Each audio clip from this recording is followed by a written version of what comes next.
Bakit gising pa kayo? Mint coat ba yan? Oo, regalo to sa akin. Ano, maganda ba? Bagay ba sa akin? Tuwang-tuwa yung mukha niyo, Ma. Tignan mo itong suot ko. Diamond ring? Binili niyo?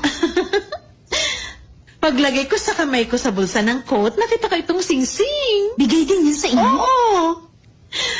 Alam mo, nasa tradisyon na yun ng mayayamang pamilya ang magbigay ng mamahaling regalo. Gaya nga nitong mink coat. Pagkatapos lalagyan nila ng diamond ring sa loob ng bulsa. Para kayong tumama ng jackpot. Hindi lang kaya ito, anak. Nakita mo ba yung painting na nakasabit sa study? Oh, Alam mo ba, binili pa yun ni Mrs. Ma sa isang gallery doon sa New York. Mga ganito ang halaga nun. yung Tessen Group, sobrang yaman talaga nila. Kayang bilhin ng lahat. Oo, sinabi mo. Kahit ano pa yon, kaya nilang bilhin.